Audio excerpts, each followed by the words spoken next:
PhD Academy, a show created to bridge societal divides in a judgment-free zone using candor and humor. My name is Jay, and today we are joined by Justin Long. He's an advocate against toxic masculinity and an author who uses his platform to discuss the importance of men's emotional health. His book, The Righteous Rage of a 10-Year-Old Boy, delves deep into his traumatic childhood, his struggles with alcohol, and his journey through therapy, particularly EMDR, to overcome his past and build a successful life. Welcome to the show, Justin. How are you doing today?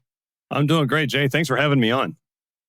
It's a pleasure to have you. Where are you at in the world right now, Justin? Where do you hail from? I am just outside of Gainesville, Florida, which is right in the middle of the state. So we're far from the beaches as you can get. I'm very familiar. I grew up in the exact same place, but south in Okeechobee, Florida. So There's about no difference. It's all farms, dairy land, and everything in between, just further south and no beaches. Little hot, little humid. Yep. I'm also in Florida. I'm over Wesley Chapel outside of Tampa. So looks awesome. like we have two Florida people here. Why don't you tell us a little bit about yourself, and we'll kind of go from there. All right. Well, my current self is a very different person than most of the younger versions of myself. But I would hope so. I am living my best life, I think. And that has not always been the case. But I am 48 years old, 49. I don't even know. Somewhere in there. And I love having birthdays because every year of my life is better than the one before it. You know, I'm married to an amazing woman who thinks that I'm a pretty amazing guy. We own a mixed animal veterinary clinic up here outside of Gainesville.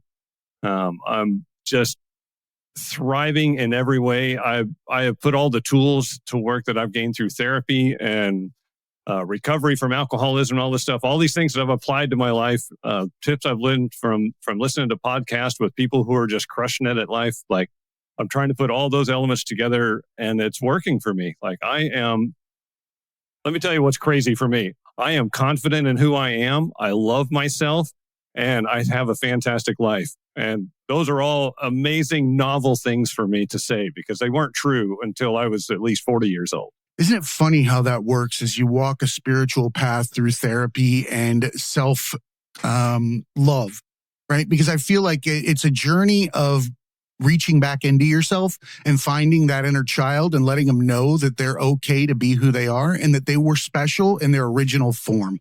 And when we go through those trials and tribulations throughout life and we get to the point where you're at, we get to reopen that toolbox and look in there, and there's a whole first aid kit to help that kid now that's going to give them the chance to be themselves as an adult and affect more change. People like yourself have discovered that it is a toolbox. It's not trauma, right? It is, but it isn't. You have the ability to open it up and utilize small tools from within there to open up new possibilities for yourself and new love for that inner child. So kudos to you for recognizing that and taking that pivotal step to getting to this point.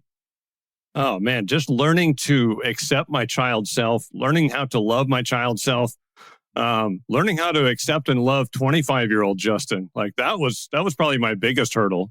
But once you get there, like, man, that it's an amazing place to be. And that opens up so many tools, just like you're talking about. Like when I'm in a stressful situation, I call it my posse. Like I have 13 different versions of me that we rolled. What is it that Macklemore says, rolling 9 deep in the mezzanine or whatever. Dude, I'm rolling I in totally deep. Understand what you're saying there. Because, I mean, as you know, the logo is a set of masks. And I feel like, I grew up in a less than favorable environment as a child as well. And I love to point out that it creates multiple self-defense personalities. Right? Mm-hmm. That it allows you to create images of yourself that are the least prone to attack from whatever the nefarious activity is that's coming your way from whomever it is or whatever it is. Those self-defense mechanisms become personality traits later on in life that create different people, and we'll wear them out. Like we'll go out there, we'll wear out one mask, and then we'll realize it's not us, but we won't realize that we have a natural mask, and we'll grab another one, and we'll start adding to it and adding to it. And then if you multiply the fact that you grow up in a traumatic childhood with the fact that you become reliant on alcohol and drugs or anything like that to self-medicate those traumatic events, that you get a new layer of shame. There's nothing worse than layering shame over shame so that you feel guilty for what you've done to protect your inner child, which comes with all of the side effects of alcohol, which is a poison and will make you do things that are not in your character. For sure. Man, you're telling my story. I'm going through the last couple of years in therapy. I've been working on internal family systems and learning, my managers and my firefighters that are all there trying to protect the little victim, 6-year-old Justin, in the middle of all that, right? And the firefighter. I like that. You gave them roles. I've got a number of them. Yeah, it's crazy. I love that. When you understand, these are various personas that I have created to protect myself. And when I'm in a situation that I'm attacking somebody, like, I know who that is. That's a very particular firefighter that I created. And now I'm trying to get to the point where I can recognize that he wants to take the stage before he gets the control sticks in his hand. Like, I'm trying to keep the self in charge of the show and keep everybody else there. They're welcome to participate, but know that the self is running it. Like, that's my current challenge. But I absolutely created all those strings pulled by a child with adult consequences. Yes, to protect very yourself. Much so. It's almost sitting like in a sea of puppets that you have to pull from behind them, not with nobody realizing that it's the child inside, and none of those are actual people. They're really just inauthentic masks to protect yourself. And we have so many, dude. We have like your interview mask. You have your I'm talking to my mom mask. You have your husband and wife mask. You have your child talking to your child mask. You have the mask that nobody sees when you're walking around in the house or in your bathroom naked with music on. Yeah. That, I would argue, is probably the least inauthentic mask when nobody's looking. Right? And it is the most important one because it's the kid. Right. That's the one that you don't let anybody else see.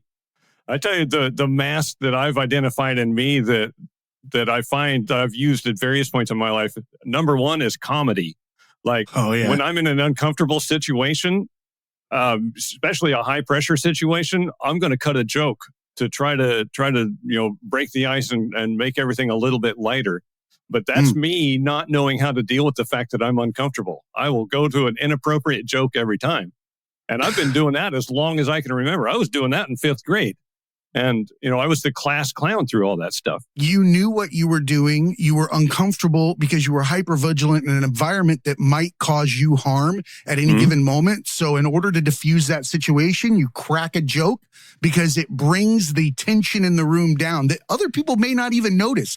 Hypervigilant child knows everything in a room as an adult. They know who's twisting the mustache, who's running around trying to, coerce somebody into this. You see it. It's almost like they become cartoon characters, especially the more mindful you become post therapy from that background. They become more and more obvious and almost comical when you see them. You're like, wow, dude, you're really hamming it up right now. Is this real? Well, I'm trying to get the tools where I can interject and say, you know what, I know what you're doing and I appreciate it. This is awkward and uncomfortable, but right now I need to run the show and we need to be serious about what's happening because we don't want to fuck this up, right? I'm getting much better at that, at recognizing when that's happening and able to cut it off at the pass and prevent myself from digging holes. Because being funny isn't the only one that I use. Sexually inappropriate, like unnecessarily aggressive. Like all these different elements that I put into play depending on the situation, that none of them contribute anything positive most of the time, right? Like they just make it worse. That's a great point to bring up. None of it contributes anything positive. And I tried to take this position when I approach things where I have the opportunity to say some stupid shit.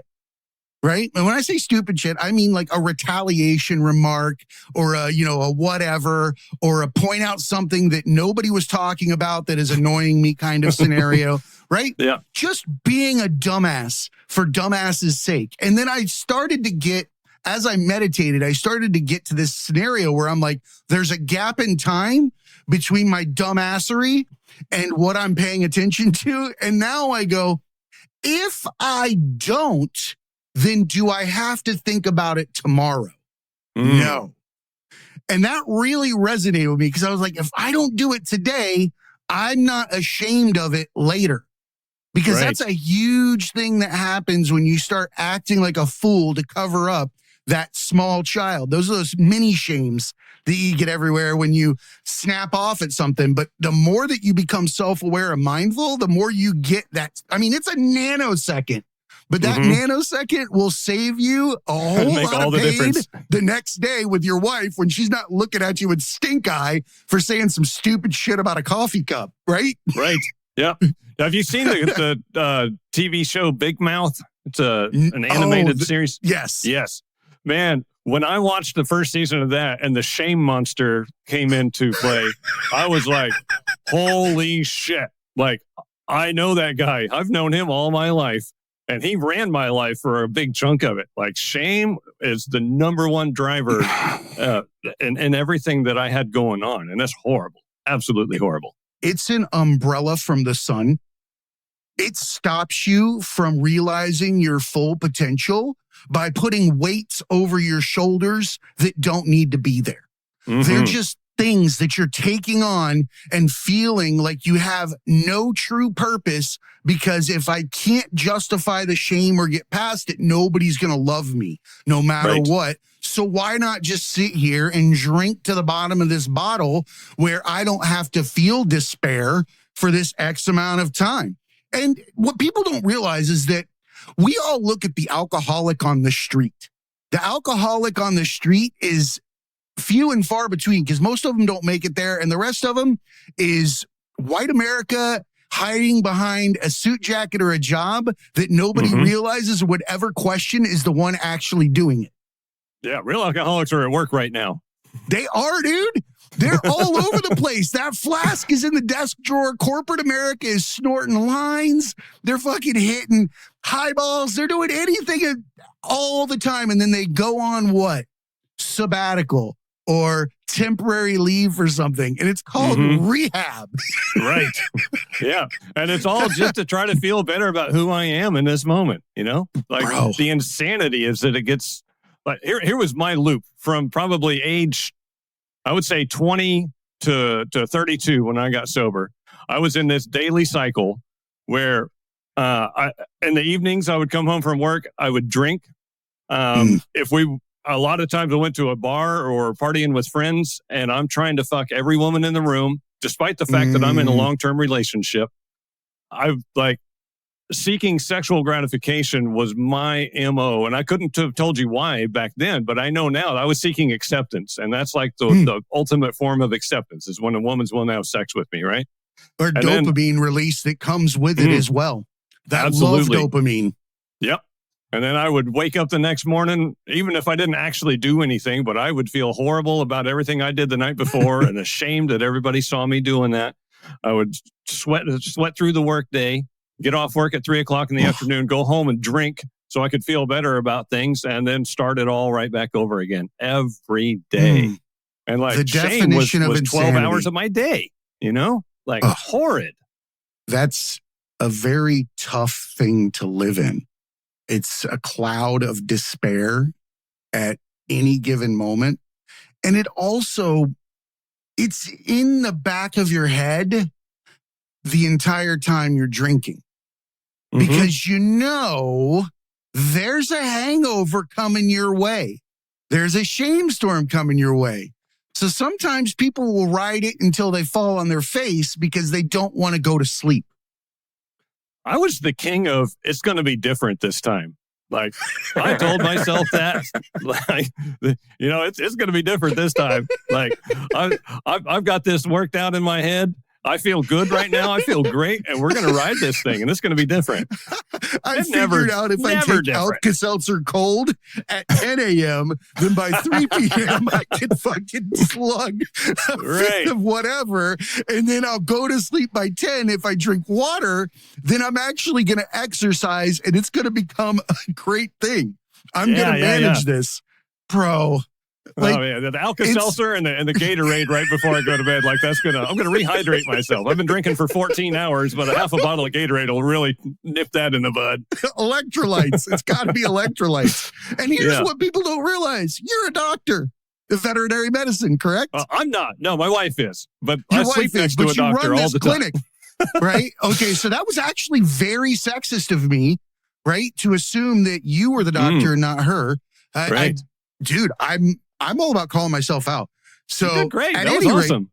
you're a very intelligent man that works in veterinary medicine. I would assume that you understand most parts of it, and you're able to recognize patterns. You're able to decipher when something is not going correctly. You're articulate, you're educated, you're all these things, but something so simple will repeat easily over and over and over again. Amongst all of that intelligence and all of the right intentions and all those things, we still have that little spot that just spirals. That you know what that stop. is? It's what I feel always trumps what I know. 100% of the time. What I feel is way more important than what I know. That's amazing. That's an amazing insight. It's the thing that dominates the world. That's why intelligent people do stupid shit all the time. It's because we're trying to either make ourselves feel a certain way about something or make someone else feel a certain way about something. And like common sense goes right out the window when we're trying to do that. That is so true. I find myself with meditation and mindfulness that I can recognize now when I become an ostrich. When I stick my head back into the game and I allow myself to interact with people wearing masks with my own masks, it's hard to pull yourself out, but it gets easier the more times that you do it. But I'll find myself with my head in the sand playing their game, not realizing that it's just now.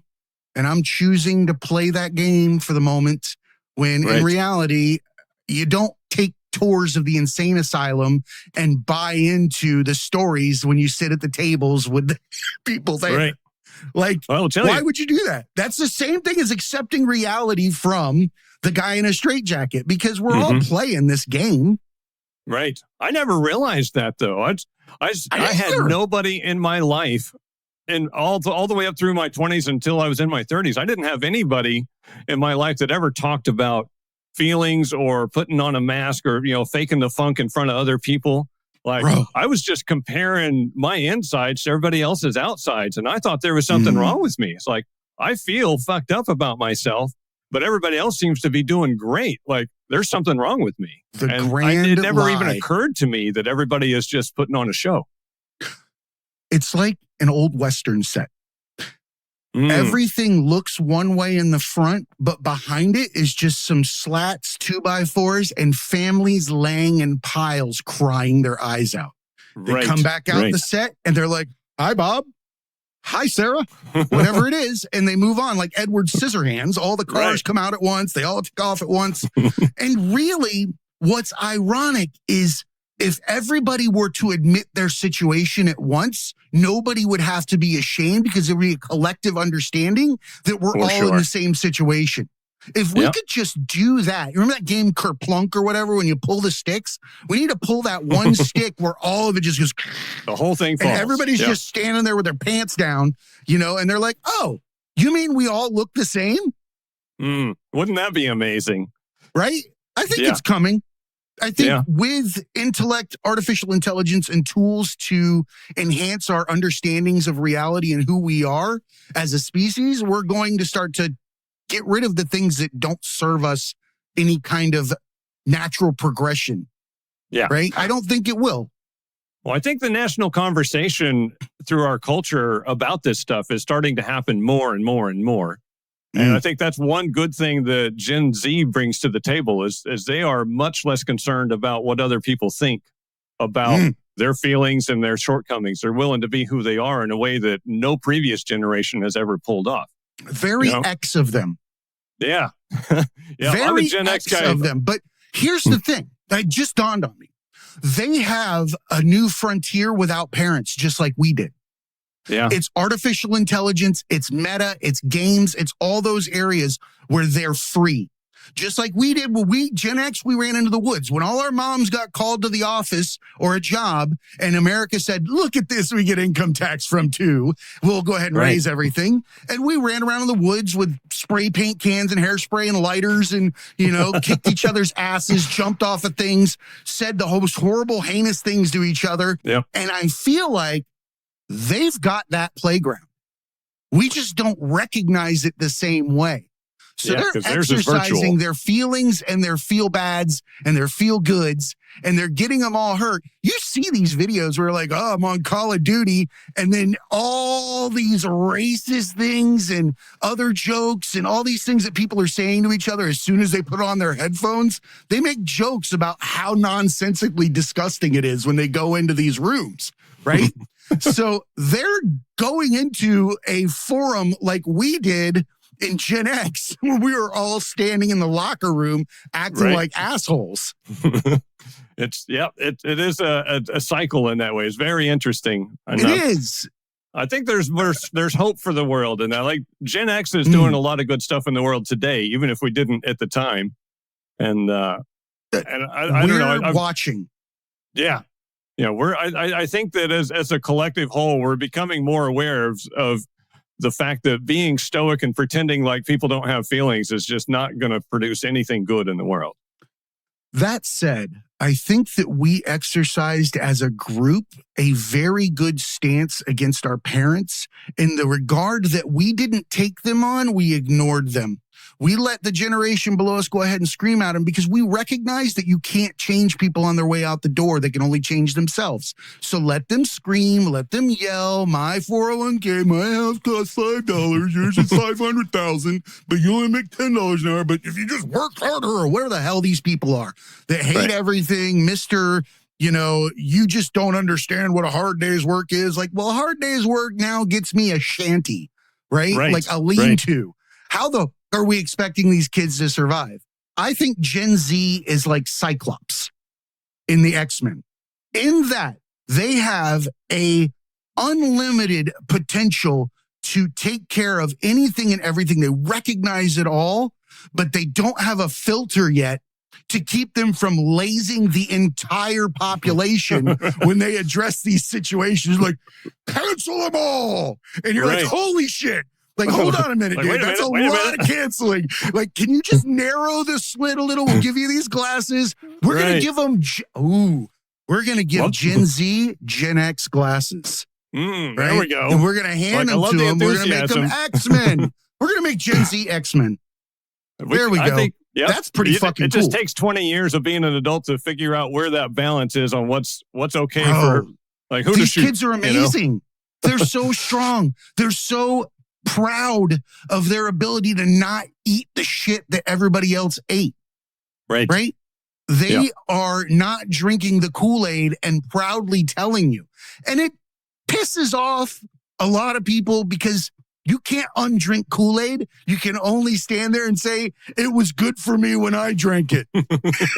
That's one advantage I think that I have in my job running the vet clinic is that I interview I do all the hiring for the clinic. And so I interview lots and lots of 20 to 25-year-old girls, and a lot of them are on their way to vet school, and they're trying to work with us for a year or two to get some experience in a vet clinic before they apply to vet school. Mm-hmm. But the ability to be self-aware and to have compassion for other people, like just the self-awareness alone of so many, not all, but so many of these people at 20 years old. I didn't have that until I was 40. Like, I try to imagine what 20-year-old Justin would be like going through the interview that I put these people through. And like, I wouldn't have made it 5 minutes in. They would have kicked me out the door, right? But like, there is so much capacity, I think, to make the world a better place in young people today. And I don't know, maybe there was in my generation too, and I just wasn't aware of it because I wasn't part of that crowd. I was part of the crowd that had zero self-awareness and was filled with insecurities and just reacting to the world around me. But I don't know, it gives me a lot of hope. It does. And I believe we're a collective consciousness, and that, they're going to understand things in their time, and in their situation, they've been given access to a plethora of knowledge that we had no access to. We're talking Dewey Decimal versus Google. Right. Those are two different scenarios, right? So had we had access to that, we would have probably come to the same understandings and start to realize it's not like we didn't know. We were the smart ass generation. We knew there was something up. It didn't smell right. Right? Like, Dad, why are you going to work every single day like a buffoon and doing it for somebody else and not, taking any opportunity to better yourself or pursue what you love and to be around your family? We're watching all this absenteeism of life. The familial unit is gone. It's broken. We're pissed at other countries, I think, now at this point, because their families are together. And we need to be pissed about the fact that we're not doing it. Right? We got money. They've got love. I would take all the love in the world over any money. I mean, that's just a no-brainer.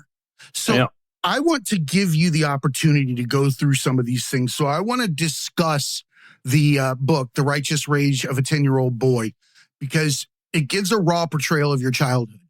And I want to know what pivotal moments within there that you'd like people to know about, or that they could learn from, or that might make them want to read the book. Everything I know about myself, I know in retrospect. Like we've been talking about, I was incredibly self-absorbed in my feelings and my experience in the world. Same. But when I was young, I had two very emotionally dysfunctional parents. My dad was the result of his parents, and they were the result of their parents. Very generational trauma going on. Genetic and hereditary insanity. Yeah. And my mom, but back to my dad for a minute. My dad, his dad was a workaholic. My dad was a workaholic. He never got into drinking or drugs or any of the other tools that we use to try to cope with things. My dad believed if you're not asleep, you should be working, and you probably shouldn't be sleeping. So like everything he ever did, he went to work and worked all day and came home and worked on the house and worked on the garage and worked on the cars. And like he always had 15 projects going on. And my job was to be his helper. And like he would work till 10 or 11 o'clock at night and then, go to bed and wake up at 6 o'clock in the morning and do it all over again. And so part of how he passed that on to me is that I had a chores list that I was responsible for that I had to get done before he got home from work every day. And then he would come home and we would go inspect all of my chores and I would get a spanking for all my shortcomings, right? So one of the examples I use in the book is the firewood stack. So we had this big rack that he built behind the house, and I had to split firewood because we heated the house with a wood stove and stack it all in that firewood rack. And it had to be perfect all the way to the top. There couldn't be any pieces sticking out the front or the back. And so when he came home, we would go check that out. And I would have to count how many pieces were sticking out more than the width of the paddle handle. And I had to do the counting. So if I tried to short it, I would get 2 swats for anything that he found that I missed. So, I would count extra stuff just to be on the safe side. But anyway, all of that, at times, all my other chores was the same thing. So I would come home from school and work my ass off trying to get all this stuff done. Then my dad would come home and spank me. Like that was the everyday routine with that. And so I think he was trying to instill in me, from my adult perspective, looking at that, I think he was trying to make me work harder and do better and just, strive to be better than I am. But I also feel like his dad probably always punished him no matter what. And this is his opportunity to be the one in the power position. So it gave him a sense of I've made it to being a man now because I'm the one with the paddle instead of the one getting spanked. And my mom was on the other end of that spectrum. My mom was not a disciplinarian at all, but she grew up in a really fucked up household where her mom wanted her daughter to be the perfect kid that she could take to sewing circle and show off to her friends. And my mom had scoliosis and her back was all jacked up and she had a metal framework in there and she was not that kid. That was not going to fly at the sewing circle. Right. That was a lot of bless her heart. Yeah. My mom's little sister was like 5 or 6 years younger than her, I think, but she was perfect. She did great in school. She was beautiful. She was all the things. And so my mom got rejected by her mom in favor of her little sister. And so she never felt good enough about herself, and you carry all that into adulthood. If you don't have any sort of trauma therapy to help you examine those things and figure out the truth, you don't ever question that stuff, right? So my mom spent her entire life trying to be accepted by someone, hating herself and hoping that God would solve that for her if she just prayed hard enough and found the right church and got involved enough. And so we call that extreme religiosity. So, but she wasn't a disciplinarian. So her method of punishing me was to make me drag the big trash dumpster in from the curb and sit inside that until my dad got home so that he could spank me. And so that's my two primary caregivers. One's beating the crap out of me. One's throwing me away. Grouched by your mom, and then your dad comes home and starts kicking the fucking can too. Right, because I didn't get my chores done because I was sitting in the trash can. Right? Oh my God! I'm sorry, I'm laughing because this is what I laugh at these situations because I grew up in similar shit. And one of the things that kept popping into my head is that the way that you're describing him, he's looking outside for everything. He's distracting himself. He's doing anything not to stand still. Something was bothering him the moment that he had to introspect. No matter what. He lived in fight 24/7, no flight. Always in that way. Always. On top of that, if you crank up a tea kettle and boil it, what's it going to do eventually? It's going to whistle, right? Yep. Whistles are swats. Whistles are switches, belts, and other things. And it's not the child's fault. They're just getting the fucking whistle aimed at them. That's all it is. Whether they were there or not, it was going to go off, right? It was going to happen. It's just that they found a real satisfying place to blast it because a child can't tell anybody. A child's defenseless, absorbs it, and keeps your secret. Right? And, in 1985, you could tell anybody in the world, they'd be like, well, that's good parenting right there. Yeah, get some discipline. Exactly. I think that we were the meme of the Gen X for how we came into the world was the doctor holding us by one foot upside down, slapping us on the ass right after we came out to come to life. That's how Gen X was the slapped on the ass, welcome to the world fucking generation. Yeah, day one. Oh, with cigarettes in the room. Yeah. Mom was smoking while you were in labor. Yeah, and I turned out fine. I'm just fine. Yeah. Right. It is amazing though. When you're a child in that situation, you have no perspective to see that for what it really is. No, that's in your first aid kit. Right. For when you're 48. Did you get to open up? I did this. And you go, I made this happen. Holy shit. I can put some salve here. I can put some gauze there. I can put it all back together. And then, all right, this kid's back to, being able to affect change and be himself. Honestly, I think it's a matter of healing back to your original state for that child to be able to act on its natural, authentic self at any given moment. You want to feel like giving a dude a high five in Target that doesn't expect it? Fucking do it. There's a reason. We're all in this together. There's no way to move without moving somebody else. You're a puzzle piece. Stop fucking fighting it, right? Be you and you'll fit in with the pieces that are supposed to be by you. You'll be accepted, you'll be loved, and you'll love yourself. Why? Because you're not going to be ashamed of your bent ass edges because you've been ramming yourself into the wrong hole over and over again. That's what I look like. Mine's all taped together. I've got the saddest looking puzzle piece. I even tried to be a corner and cut some sides off. I did some real damage to my puzzle piece. Me too. Because just like that, I was trying to force it in places that didn't belong. And if you're forcing it, you're doing it wrong. Pudding. I wasn't even on the table with the rest of the puzzle. I was fucking flushing it in the toilet. I was waterboarding it. I was doing all sorts of things that shouldn't have happened to my puzzle piece. Yeah, I spent so many times trying to be part of somebody else's puzzle that I don't think that there was even a picture on my puzzle piece anymore. I mimicked so many puzzle pieces. Right. So many. the successful puzzle pieces, the corporate puzzle piece, the soldier puzzle piece, the cop puzzle piece, this guy does whatever. All those puzzle pieces were not me. Right. But they did teach me one thing in retrospect, is that I'm capable of anything.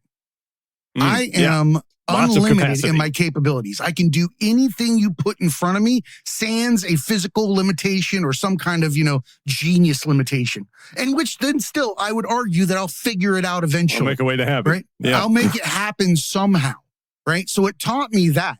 And I only figured that out through therapy and meditation, that those were all things to not be ashamed of, because at first you're ashamed when you look back on those lives because you feel like you were inauthentic to all the people around you. But once you figure out that everybody else is inauthentic, it doesn't matter anyway, right? That's like getting it mad at theater class, right? What the fuck does that matter? Everybody in there is, being Othello or whatever the fuck it is, right? But at the end of the day, it's not you. It's not who you are. I didn't know for many years after that status and being cool, like the day you graduate high school, none of that shit matters anymore. I didn't know that until I was like 30. I was still trying to be the cool guy, trying to be a tough guy, trying to be all these things that I wasn't so that everybody else would like me. So I could be the cool kid in school finally. But that all ended when I graduated high school, and like nobody around me gave a shit about that stuff. And by the time I actually got there, it was way too late. I missed that boat by 20 years. Trying to plug that void that you think you have. Right. I don't understand. Because it's not an actual void. It's something created by ourselves, and then we try to stuff it. We have an imaginary pocket that we're trying to put shit in. It serves no purpose. Well, I couldn't figure, I spent my whole 20s trying to figure out what I could change about myself so that people would stop rejecting me. And what I never realized, nobody was rejecting me except for me. Now, I was the one rejecting myself. Everybody else, I had the same group around me for 10 years. If they were rejecting me, that wouldn't have been the case at all, right? But also, I love when we beg for validation and love from people when we don't validate or love ourselves. Right. Yeah. Nobody's going to like your car if it smells like shit and it's got French fries in the fucking floorboard. You're not going to take it to the car show and get any trophies, right? They're going to say you don't fucking care about your car, right? Don't expect me to look at it if you don't care about it, right? And I feel like when we don't care about ourselves and we put ourselves out there in these situations where we're trying to be accepted, what we're doing is showing them harder and harder that we're unacceptable to such a degree we don't even do it ourselves. Right. Yeah. Oh, I broadcast that to the world. Like, that's how I hated myself work. so publicly. Everybody around me knew that. And now that I understand the behaviors and the signs of that, I see it in people all over the place. And it's like, I don't know how I made it as far in life as I did when I was broadcasting how emotionally dysfunctional I am all day, every day, So I thought this too. And I think for me, it comes probably from an inner place of narcissism for me. In that I believe that anybody gave two shits about me and my inner perspective of myself and how I loved myself and all these things, when 9 times out of 10, all they're caring about is their self, their situation. They're not getting up in the morning and saying, man, Jay, how is he thinking about himself today? Exactly. I feel that in my soul. Like, I don't get up in the morning and think about what anybody else has got going on. Why do I think they're thinking about me? Exactly. Ask yourself what somebody wore to the party. And then look at how long you took to pick yours out. Ask them if they remember what you wore. No, neither one of you do. You remember what you wore, and only the person that you ask for a compliment from. Oh, I like your tie. Oh, yeah, that watch is really good looking. Right? Yeah. That was the fair exchange. Both of you put effort into one item in your clothing or your outfit, and you have to do this exchange at the event where you compliment each other on one item so that you both feel validated in your choice of your attire in this event. Your fucking top hat and monocle or whatever the fuck else we're doing. Humans are nuts, dude. We're crazy. We're nuts. We are. And then we go home and obsess about that whole thing for a week. How did I do? What did other people think of me? Yeah. Did I do it right? Nobody even remembers that you were there. You know what happens when you're authentic? You don't have to worry remember about any of that stuff. There is nothing to remember but being you. You don't have to remember how you left off because you were super cool about things, right? And if you're the guy that always shows up with a smile, and an open hug, anytime you see people, what are they going to associate with you when they see you? Smiles and hugs. A smile and a hug. Right. They're always going to think that, right? They're not going to have a problem with the guy that gives them a smile and a hug when they see him, right? I want to be the smile and a hug guy. I do too. The fascinating thing to me is that when I stop trying to impress people and convince them that I'm someone else, and when I love me and I just work on being the best version of me that I can, like other people are drawn to that and appreciate that. And when I think about the people that I look up to, the people that I look at as a role model, they're always the people who are authentically themselves and don't worry about what other people think. They're not trying to sell anybody on a false identity. And I'm like, all of my heroes are that. Why wouldn't I be that? Why do I feel like I'm not trying to become him? I'm trying to become me. That's because the trick. You don't feel worthy. Right. Don't feel worthy. I don't feel worthy. Most people don't feel worthy of that pedestal that we all were born on. We don't even know that we're standing on it. It's like there's a tablecloth that could be snatched out from under us at any given moment, and it would reveal the fact that we're on a pedestal already. We've just been ignoring it. We're already in that status. We're just sheltering ourselves from our, unlimited capabilities. Right. I mean, so what is it, like 60% of the population are people pleasers to some degree? Like we spend all of our time self-sacrificing, like throwing ourselves on our sword so that someone else can maybe either think better of us or have a slightly less inconvenienced experience because of us, right? Well, I would say now that we have a situation where because we love ourselves so much, we're giving people license to be themselves in our presence, and that would multiply like ripples in a pond over time. I think that's what we're here to do, is not necessarily change anybody under any circumstances. It's to change ourselves, to recognize the glory within ourselves, the unlimited capabilities, all those things, and treasure them and treat them with respect and stand up and be ourselves. Because then at that point, all the people around us are going to see that there's something to be had in being that way. That it gives them license to no longer be a victim. It gives them license to no longer be ashamed. It gives them license to be who they were originally intended to be so that they can help others. But we're not going to get that way by telling people, well, you got to do this. Don't do that. No, go out and do it. Do it. Go out Lead and by do example. it. And the person next to you is going to emulate you eventually because you've got a smile on your face every day.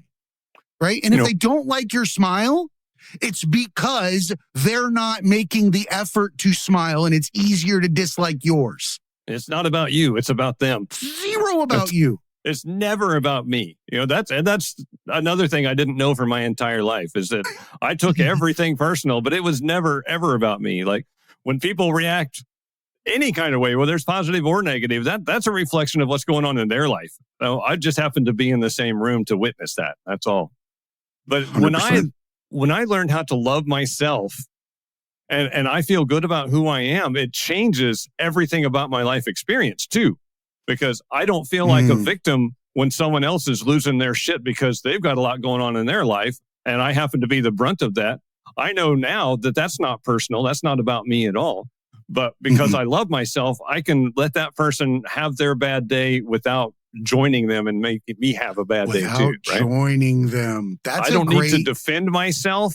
I don't need to save the world. I don't need to make anybody feel a different way about anything that's happening. I just need to work on being me and loving me and have the best experience that I can have. And generally, that makes everybody else's experience better too, because I am not throwing my shit around on the walls like the monkey in the cage that I used to be. Well, I mean, much like a pot of boiling water again, if somebody fell into that pot and they were having the throes of their life in there, would you climb in too? For the first 30 years of my life, absolutely. Yeah. We would get in there with them. Let's feel the same. Right. Let's both feel like shit together in solidarity. It becomes a contest. Who can suffer the most? Who can suffer the most? Oh, that's a whole different game. That's victimhood. That's victimhood, and it's got a huge king recliner, right? It's got a huge recliner. It goes back. It's got cup holders, and it's got all the I could'ves, I would'ves, and all these things. And the reason I'm in this chair is not my fault, and you should look at me as if I made it, but didn't. But it's not my fault. It's your fault that I didn't make it. I'm the best of whatever I would have been that you've ever seen that just didn't get a chance to do it. How fucking weird is that? But it's true. I would have been a race car driver if I hadn't have been this. Like you would have, could have, should have. You could have been anything. Yeah. Right? If I hadn't got my knee blown out when I was in 9th grade, I was going to be a pro football player. No, you weren't. Right? Nobody cares. Get up. Be you. Right. Be you. Nobody's born a effing football player. Right. And also, like, if you did blow your knee out and it wrecked your plans, make a new plan. Don't spend the rest of your life living in 1984. League. Move the fuck on. Dogs don't mourn a lost leg. They go get lunch. Right? We'll write a fucking book. Oh, my time without my leg. But a dog, chop its leg off. What does it do? Runs off like a tripod. Does not give two shits. It's gone. They might lick it for a couple of days, but it's going. It's not attached to what doesn't exist anymore. This is going to sound... just knows that it has to run harder. Right. You got to keep living, right? Like, right? You chop the legs off a human, they're not going to do like those dogs you see on TikTok with only front legs moving at like Mach 1, happy with life, right? Right. That doesn't happen because we will mourn the lack of an experience that other people have. The coulda, woulda, shouldas. The coulda, woulda, shouldas. And I'm not saying, dude, it's a horrible thing to be disabled in any way, shape, or form. It's a victimhood that, or it's not even victimhood. It's a trial, a tribulation that I hope that anybody can get through or find their baseline happiness within. That's all that matters, right? Just don't sit in it to just sit in it. Right. I mean, if you are locked in the closet because of trauma, like you have to know that the lock is on the inside. You have the key to open that door. You are locking yourself in that closet. Yeah, Something why are you farting? Right. Why are you stinking it up while you're in there? And why are you staying in there? You have the key. Open the door. Stop torturing yourself. People spend their whole life in that state of pain so unnecessarily. Like, I feel like I wasted a lot of time, but there's plenty of people that are way older than me that might be starting that journey into healing, but most people never do at all. Most people die carrying that trauma. It's not their tour on the rock. They're simply here at Disney. I feel like we're tourists. When I look at humans walking around in the human experience, when they're not self-aware, when we're not mindful and we're not looking at our surroundings, I feel like we're tourists of the human experience. That there's somebody in this ride that's just taking it for the ride. The script is already written for them. They went in with a predetermined understanding for what book they picked up off the shelf, what DVD they slapped in the machine, whatever it is. They know they're riding it, they're watching it, they're loving it, they're emotionally invested in it. All these things, we're watching them watch the movie. How crazy is that? That becomes a whole different level of understanding. And that's not to say that the human experience isn't beautiful in its own way. And that is what we're supposed to be here to do. But it's also to be here to wake the fuck up. Right. I think you got to do. You shouldn't sit around watching other people do. You got to do your own thing. That's the only thing that creates is action. Yep. Nothing more, nothing less. You have to do to accomplish. You have to do to create. And if you do what you love, then none of it matters. Right. You're just simply doing what you love in place every single day. And the world benefits from your ability to maintain self, right? Yes, to love yourself absolutely. So much that then you are benefiting the world around you. And you might be lighting somebody else's fire, this flame, that flame. It's unlimited potential, but you don't even have to look around. All you have to do is just sit there and do whatever it is that you love the most. And all of it comes to you. That's the thing. And the shit that did need to be there, it atrophies. It falls away. The people that you don't have a true connection with or that are not on your radio frequency, they're not in the room anymore. And that's okay. And it's not their fault. It's not your fault. All you can do is be you 110% and hope that they have a moment in time with the right set of lenses, with the right set of experiences, that they get to see you in that moment in time for the happiness that you're creating in your own world, and to take a cue and say, wait a minute, Justin has it. Right? Maybe he's telling me something. Or maybe it's just one small thing that you do that they start doing and somebody else does and they put it together. I say we throw keys, right? And we have our own predetermined set of locks. We don't know what lock it's going to open for somebody else. We don't know if it's the first lock or the last, right? Our only job is to make our version of keys and to throw them out and hope that whomever picks it up, if we were in a race, we would be throwing keys over our shoulders, right? And then we would hope that our friends would find one and catch up to us and run together on the run, right? Yeah. You hope that people catch up to you, but you don't stop running. You don't look back over your shoulder. You just do. You get up, you provide the action, you work hard, and everything will fall into place. And just don't think that trauma's trauma. It's going to happen. Trials and tribulations are going to happen. Don't weigh them. Live them in the moment. Live them in the moment. Get them out of your rearview mirror. Be done with it. Right? Then you don't have to have a vice or some other shit to make you get past the shame. Right. Live through it in the moment, and you're much better off in the long run. We like to save our shit in a bag and hang it over our shoulder until it hunches us over like a really sad Santa Claus. And we don't even realize that all we had to do was let the bag of shit go. Just set it down. It wasn't even required. Yeah. Oh, yeah. We volunteered to do all this. We volunteered to carry shit, right? And just run through life, and also complained that it stinks. Right. Around our friends, out at no matter where we're at, man, it just smells. Everything's horrible. It smells. Like, just let the shit go. We'll carry other people's shit too. That doesn't even just have to be ours. We'll carry everybody around us. We'll carry it. It's got all flavors and spices in there. I mean, the real key to success in all of this is to know who you are, love who you are, and be passionate about what you're doing. And you will have a great existence. It's that simple. That is it. It's about loving yourself unconditionally and your family, the people around you that support you, the ones that hype you, the ones that want to see you succeed because it gives them fulfillment, right? Mm-hmm. When you can become fulfilled through somebody else's successes, then you know you're in a good place. Right? Right. You know that you're happy for others just as much as you're happy for yourself. If you've got any kind of internal shade about the success of others, you better look internally for where that source is. There's a reason you don't like it. There's a reason you're upset about it. There's a reason why you think they don't deserve it. Right?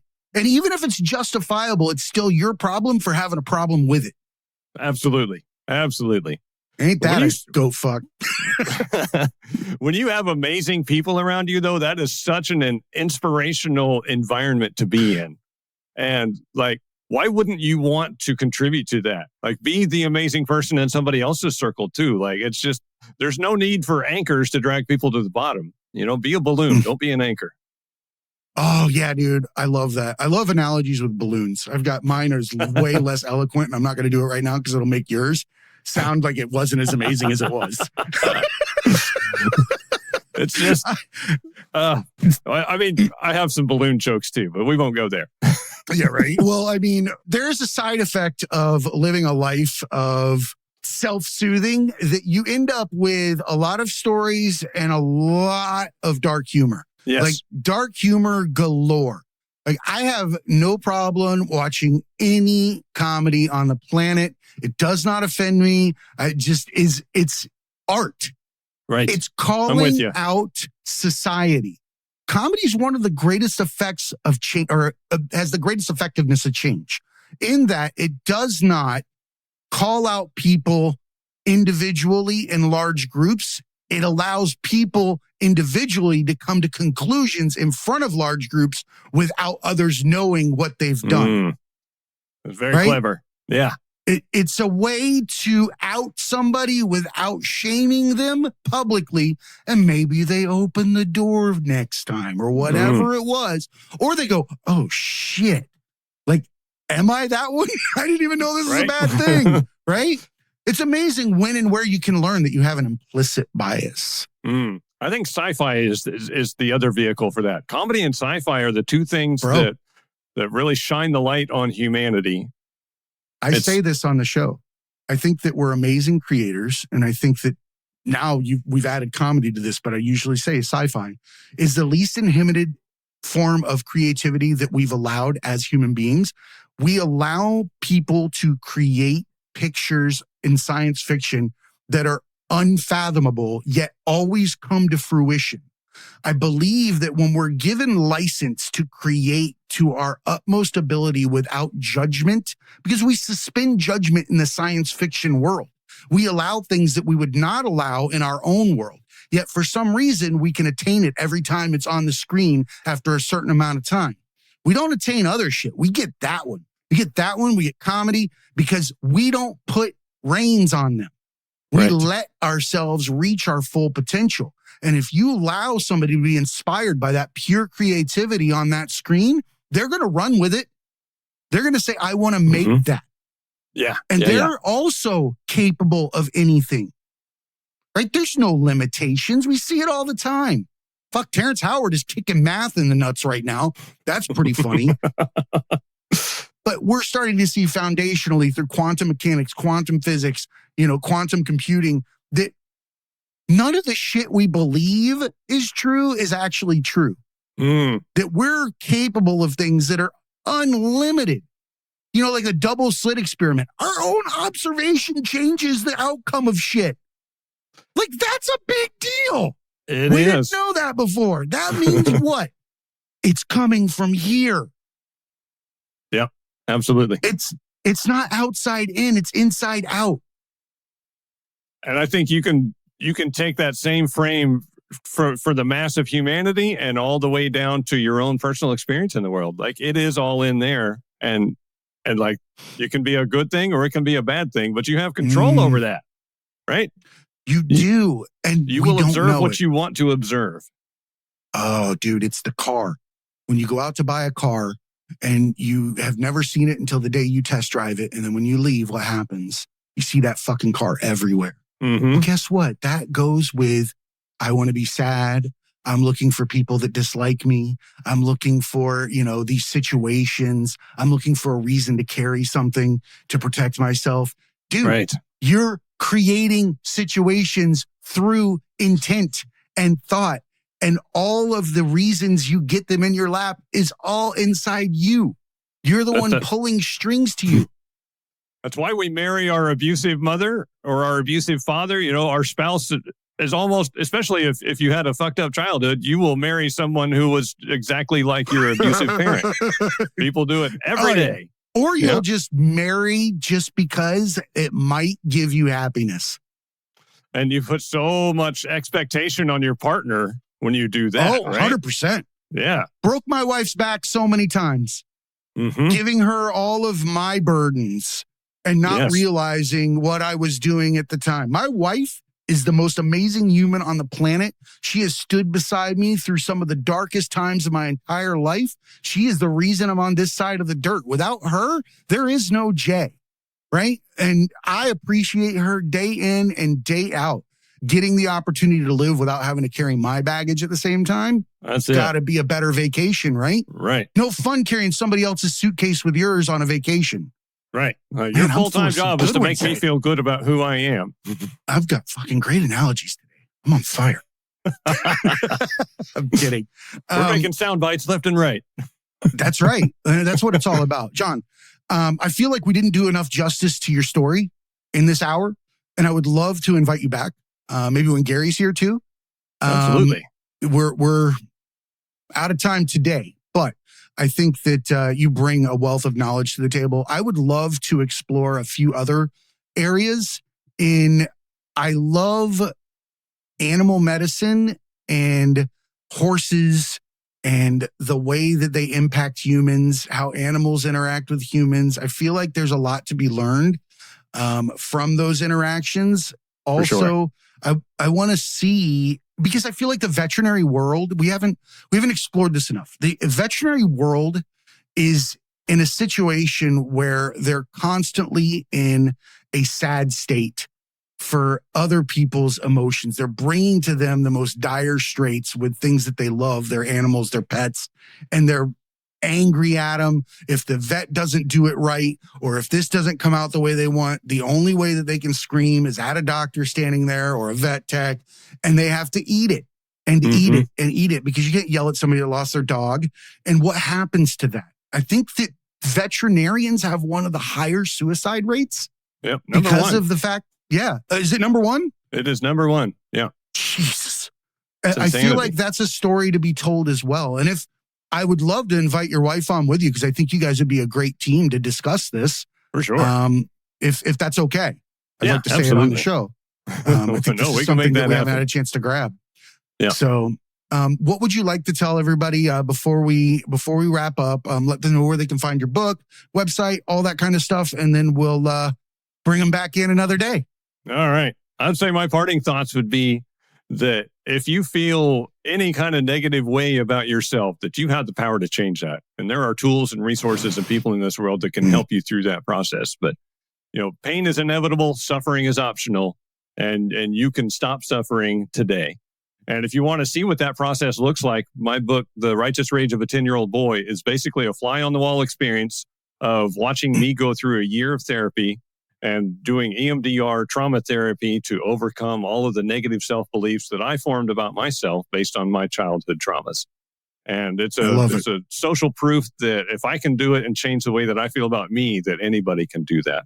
And you can find it at jboydlong.com. It's available on Amazon and all the places, but there are links on my website along with a bunch of other cool stuff on there. I absolutely love that. And I would like to wrap up with letting everybody know that your stance on toxic masculinity and what it causes in society right now and families and men, I think was well discussed in this conversation today, in that vulnerability and showing there is strength in vulnerability. Absolutely. And that men and toxic masculinity could benefit from those opportunities to be vulnerable and show each other that we are in those old Western sets, and that it is okay to be human, that we don't have to hold up that man mask.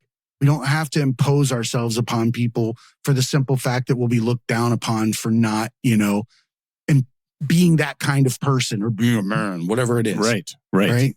So I appreciate you for taking on that stance. I think that that's something that we could all benefit from.